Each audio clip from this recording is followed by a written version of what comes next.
મિત્રો માત્ર ગોલ બનાવવાથી સફળતા મળતી નથી, એ ગોલની સાથે જો ઇમોશનલ ગોલ જોઈન્ટ થાય તો જે સફળતા મળતી હોય છે. આ વાત એવી છે કે જાણે કે 1 કરોડની મર્સિડીઝ ગાડી લીધી પણ એમાં આપણે ડીઝલ જ ન નાખીએ તો ડીઝલ વગર એ ગાડી ડ્રાઈવ ન થઈ શકે. એવી જ રીતે આપણા ગોલ પણ ડ્રાઈવ કરવા માટે emotional goal fuels your drive, એટલે કે ગોલની સાથે જો ઇમોશન જોઈન્ટ થયેલા હોય તો જે ગોલની ગાડી આગળ ચાલે. કેટલી વાર નક્કી કર્યું યાર આપણે કે સવાર 5 વાગે ઉઠીશ, કાલે તો એટલું કરી દઈશ, કાલે ટીપ ટુ ટાઈમ કરી નાખીશ, આ રિવિઝન કરી નાખીશ, મંડેથી કમ્પ્લીટ થયું નથી વાલા. આ પરીક્ષામાં તો A1 ગ્રેડ લાવીશ, આ ક્લાસ ટેસ્ટની અંદર તો ફૂલ માર્ક્સમાંથી ફૂલ માર્ક્સ પ્રાપ્ત કરી, ફર્સ્ટ પિરિયોડિક એક્ઝામની અંદર તો હું ભૂખા કાઢી નાખીશ. પણ આપણા ભૂખા નીકળ્યા છે, રિઝલ્ટના ક્યારે નીકળ્યા નથી.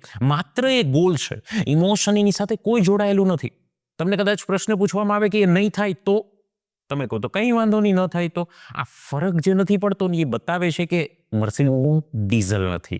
આપણી સાથે કોઈ ઇમોશન, એ ગોલની સાથે કોઈ ઇમોશન જોઈન્ટ નથી થયા. વાત સમજવી અઘરી છે પણ વિડીયોને એન્ડ સુધી જરૂરથી જોજો, કેમ કે હું આપની સાથે એ મુદ્દો ચર્ચા કરવા માટે આવ્યો છું જે તમારા પરિણામમાં 5 થી 10% ઇમ્પેક્ટ લાવી શકે છે. હું એક્ઝામ્પલની સાથે વાત કરું તો આ સ્ક્રીન પર જે દીકરી તમને દેખાય છે, આ દીકરી સુરતની છે. પ્રેરણા દીકરીનું નામ છે. એમની વાતમાંથી જ એટલી મોટી પ્રેરણા મળી રહી છે. જરા દીકરીના ઘરે હું ગયો, હમણાં જ જે રિઝલ્ટ ડિક્લેર થયું આ વર્ષનું ફેબ્રુઆરી 2025 જે બોર્ડની એક્ઝામ હતી, માર્ચની જગ્યા પર ફેબમાં આ વખતે જે લેવાય, એમાં 12th કોમર્સમાં આ દીકરીએ ગુજરાતમાં ટોપ કર્યું છે. ગુજરાતની હિસ્ટ્રીમાં કદાચ પહેલી વાર આવું બન્યું હશે કે ગવર્મેન્ટ સ્કૂલની અંદર અભ્યાસ કરતી દીકરી ગુજરાતમાં ટોપ કરે 12th કોમર્સના રિઝલ્ટની અંદર. અને આ પ્રેરણા દીકરીના ઘરે જઈને જ્યારે એમની સાથે સંવાદ કર્યો, એમની માતાની સાથે સંવાદ કર્યો, તો મને જાણીને નવું લાગી દોસ્ત કે હું ધાગા કટિંગનું મજૂરીનું કામ કરી રહ્યા છું. દિવસની 200-300 રૂપિયા જે કે પણ મજૂરી મળતી હશે, ધાગા કટિંગ, સુરત એમ્બ્રોડરીનું ને બધા વર્કનું, ટેક્સટાઇલ વર્કનું હબ છે, તો ધાગા કટિંગનું કામ કરે. એમના પિતા સિક્યુરિટી અંકલ તરીકેની ફરજ બજાવતા, વોચમેન અંકલ તરીકેનું કામ કોઈ સોસાયટી કે કોઈ કોમર્શિયલની અંદર વર્ક કરતા હશે. ઓક્ટોબર 2024 એટલે કે દિવાળીની આસપાસનો સમય. નાનો પરિવાર, મધ્યમ વર્ગીય પરિવાર, માતા પિતાના કામ પરથી આપણને આઈડિયા આવી જાય કે મધ્યમ મિડલ લોઅર કેટેગરીનો આ પરિવાર. ઓક્ટોબર 2024ની આસપાસ એમના પિતાનું હાર્ટ એટેકના કારણે ડેથ થઈ. એક તો પરિસ્થિતિ નબળી, અને આવું સંકટ, આવી વિકટ પરિસ્થિતિ આવે વીતે એ જ જાણે. આપણે તો માત્ર વાત કરી શકીએ, બોલવું સહેલું, સાંભળવું તો એથી વધારે સહેલું છે દોસ્ત. જેના પર વીત્યું હોય એ જાણતા હોય કે કઈ રીતે આ પરિસ્થિતિમાંથી પસાર થવાતું હોય. જનરલી દીકરી છે ને એ પિતાની વધારે નજીક હોય અને દીકરો માતાની વધારે નજીક હોય. આવું આપણે જનરલી જોયું છે. આ દીકરી, પિતાનું અવસાન થયું, 4 મહિના પછી બોર્ડની પરીક્ષા, ફેબ્રુઆરી 2025માં બોર્ડની એક્ઝામ, અને આ બોર્ડની પરીક્ષાની પહેલા આવી દુઃખદ ઘટનામાંથી પસાર થવું એ કેટલી મોટી વાત છે. 4 મહિને એ દીકરીએ પોતાના ઇમોશનને કંટ્રોલ રાખી. એક આંખમાં આંસુ હોય તો બીજી આંખમાં ઉમ્મીદ હોય, અને એ ઉમ્મીદની જોર પર આ દીકરીએ મહેનત કરી. આ છે ને ડીઝલ જોડાયું, એ ફ્યુલ જોડાયું કે નહીં મારે કરવું છે. કેમ કે આપણે મધ્યમ વર્ગીય પરિવારમાંથી આવીએ છીએ ને, જો આપણું રિવોલ્વ પણ મધ્યમ હશે ને તો આપણી ગણના નહીં થાય. નાના પરિવારમાંથી આવીએ છીએ ને તો રિઝલ્ટ તો મોટું જ લાવવું પડશે. આવું દીકરીના મનોબળ, આવા દીકરીના વિચારો, અને એ વિચારોના કારણે 4 મહિના પછી લેવાયેલી બોર્ડની પરીક્ષામાં આ દીકરી ગુજરાતમાં ટોપ કરે છે. બહુ સરકારી સ્કૂલમાં ભણતી દીકરી. આપણે તો એટલું જબરજસ્ત સ્કૂલમાં અભ્યાસ કરીએ છીએ, ઇન્ટરનેશનલ સ્કૂલમાં અભ્યાસ કરીએ, પર્સનલ કોચિંગ હોય, ટ્યુશન હોય, જબરજસ્ત ઓનલાઈન સબસ્ક્રિપ્શન હોય, નેટ, વાઈફાઈ બધું જ મળે છે.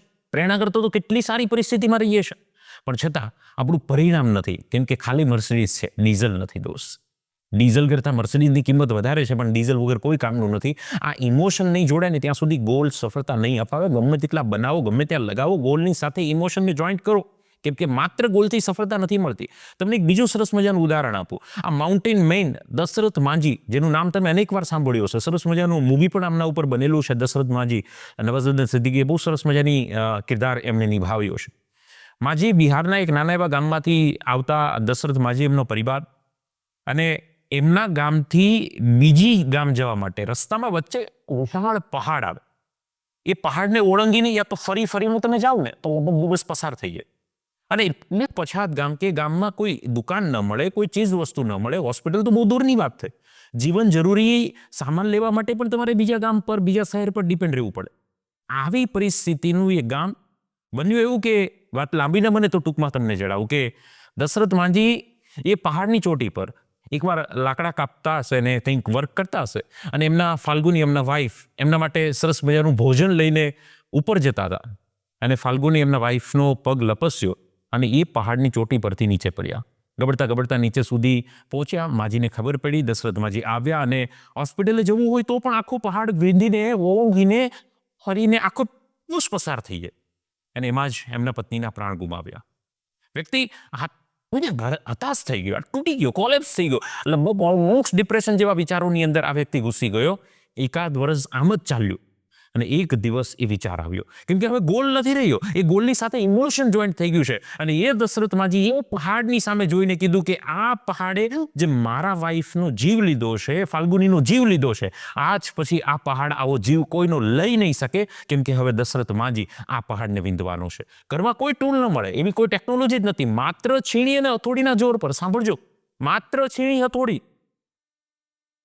લાગી પડ્યા, માત્ર છીણી હથોડી લઈને લાગી પડ્યા દશરથ માજી. સવારે જાઓ, સાંજ સુધી એક જ કામ કરે. લોકોએ અઠવાડિયું જોયું, ગાંડો કીધો, પાગલ કીધો, કે આ સંકી થઈ ગયો, એના વાઈફની ડેથ થઈ ગયું, શું મગજ છટકી ગયો છે, ગાંડો છે, પાગલ છે. પણ કંઈક અલગ કામ કરતા હોય ને લોકો, ત્યારે દુનિયાને પાગલ જ કહેતી હોય. દશરથ માજી લાગી પડ્યા એ છીણી હથોડીના જોર પર. 22 વર્ષ થયા દોસ્ત. કેટલા?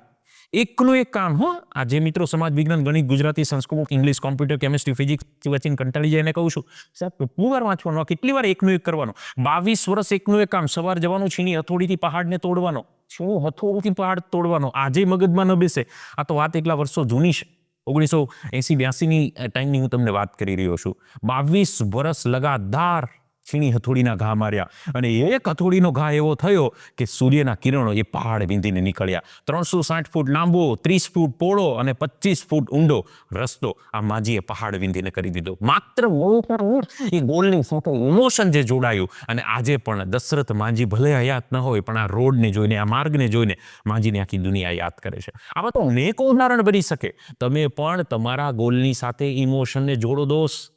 10માં એટલા ટકા, 12માં એટલા ટકા, નીટમાં એટલું, જીમાં એટલું, એમ્સમાં જવું, આઈઆઈટીમાં જવું, એનઆઈટીમાં જવું, આવું કરવું, એટલું ટર્નઓવર કરવું છે. પણ ફ્યુલ એડ કરજો, ઇમોશન એડ કરજો, અધરવાઇઝ એ ગોલને પ્રાપ્ત નહીં થઈ શકે. આપનું આ વાત વિશે શું માનવું છે ચોક્કસથી કોમેન્ટ કરજો. વિડીયો થોડો લાંબો હતો, પણ આપણે એન્ડ સુધી નિહાળ્યો એ બદલ આપના સૌના ખૂબ ખૂબ આભારની સાથે. હજુ પણ તમને સ્ટડીમાં કઈ વાતની ઇમ્પેક્ટ આવે છે, હજુ પણ સ્ટડીમાં કઈ ચેલેન્જ આવે છે, તમારો આ ભાઈ તમારા વિડીયો બનાવવા માટે તૈયાર છે. માત્ર તમારે પ્રિપરેશન કરવાની છે, મોટિવેશન આપવા માટે અમે આખી સમગ્ર ટીમ તૈયાર છીએ. આપની કોમેન્ટ કરો, આપના પ્રોબ્લેમ કોમેન્ટ કરો, અમે તમારી હેલ્પ કરવા માટે તૈયાર છીએ. વિડીયોને પહેલી વાર જોતા હોય, ચેનલ પર પહેલી વાર આવ્યા હોય તો ચોક્કસથી એકવાર સબસ્ક્રાઇબ કરજો, વિડીયોને લાઇક કરજો, આપના મિત્રોની સાથે શેર પણ કરજો. फिर वक्त मिला तो होगा सामना, तब तक के लिए शुभकामना, धन्यवाद, जय हिंद, जय भारत.